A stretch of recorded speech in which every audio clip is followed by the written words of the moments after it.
Hello everyone, welcome to my YouTube channel prep with Shikha. आज की video में हम पढ़ेंगे कि डिसलेक्सिया क्या होता है। लेकिन वीडियो स्टार्ट करने से पहले आप मेरे चैनल को सब्सक्राइब कर देना और बेल आइकन को प्रेस कर देना ताकि मेरी वीडियोस की नोटिफिकेशन आपके पास जल्दी से जल्दी पहुंच जाए। अब हम स्टार्ट करते हैं अपनी वीडियो। डिसलेक्सिया क्या होता है?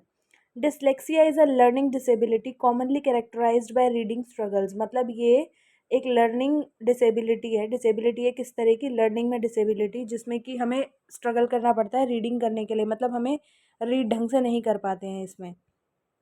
People who have dyslexia find it difficult to connect the letters they see on the page with the sounds that the letters make।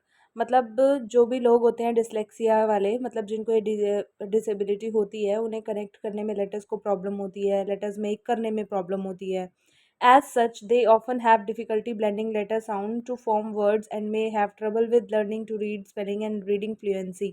मतलब कि इन लोगों को इस तरह की प्रॉब्लम होती है कि लाइक वो रीड भी नहीं कर पाते हैं ढंग से, स्पेलिंग भी नहीं प्रोनाउंसिएट कर पाते हैं, रीडिंग में फ्लुएंसी नहीं आती है, रीडिंग भी प्रॉपर नहीं होती है डिसलेक्सिया वाले लोगों को, जिनको भी डिसलेक्सिया होता है।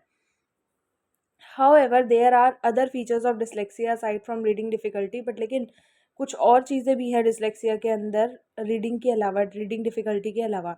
Dyslexia can make it difficult for someone to speak about the same topic for a sustain period of time and understand and follow directions and repeat words in the proper order. Dyslexia के अंदर ये भी होता है कि कोई person एक मतलब एक टॉपिक को कुछ टाइम पीरियड के बाद, एक सस्टेन्ड टाइम पीरियड के बाद बता नहीं पाता है, मतलब उसे, ठीक है, डायरेक्शंस को फॉलो नहीं कर पाता है, उसके बारे में डिस्कस नहीं कर पाता है, उस टॉपिक के बारे में समझ नहीं पाता है, और उन वर्ड्स को जो कि उसने समझे थे, अंडरस्टैंड किए थे, उन वर्ड्स को दोबारा से रिपीट भी प्रॉपर ऑर्डर में नहीं कर पाता है।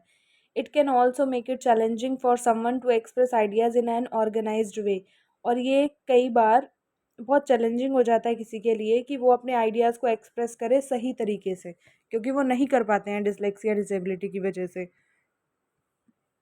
People with dyslexia may struggle to understand, learn and use new words। जो लोग, जिन लोगों को डिसलेक्सिया होता है, डिसेबिलिटी डिसलेक्सिया होती है, वो लोग सही से समझ नहीं पाते हैं, लर्न नहीं कर पाते हैं और नए वर्ड्स का यूज़ नहीं कर पाते हैं। The symptoms of dyslexia can lead to trouble with building self esteem as well as difficulty reading और स्पीकिंग विद कॉन्फिडेंस। और जो डिसलेक्सिया के सिम्टम्स हैं वो क्या क्या क्रिएट कर देते हैं, क्या बिल्ड कर देते हैं कि सेल्फ एस्टीम लो कर देते हैं पर्सन की, और उसको डिफ़िकल्टी आती है रीडिंग में, और किसी के साथ वो कॉन्फिडेंटली स्पीक भी नहीं कर पाते, कॉन्वर्जेशन भी नहीं कर पाते हैं, जस्ट बिकॉज उन्हें डिफ़िकल्टी होती है स्पीकिंग में भी, अपने व्यूज़ को एक्सप्रेस करने में भी, ऑर्गेनाइज्ड वे में।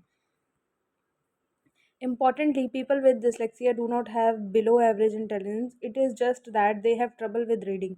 मतलब हम ये कह सकते हैं कि जो डिसलेक्सिया होता है, जिन लोगों को डिसलेक्सिया डिसेबिलिटी है, जिन लोगों को, उनका इंटेलिजेंस लो नहीं होता है, एवरेज नहीं होता है, बट लेकिन उनको सिर्फ ट्रबल होता है रीडिंग के लिए।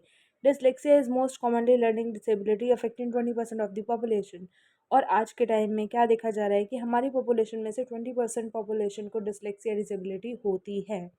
ठीक है, तो अगर आपको वीडियो अच्छी लगी है तो प्लीज़ लाइक कमेंट शेयर ज़रूर करना। अब हम मिलते हैं नेक्स्ट वीडियो में। Thank you so much.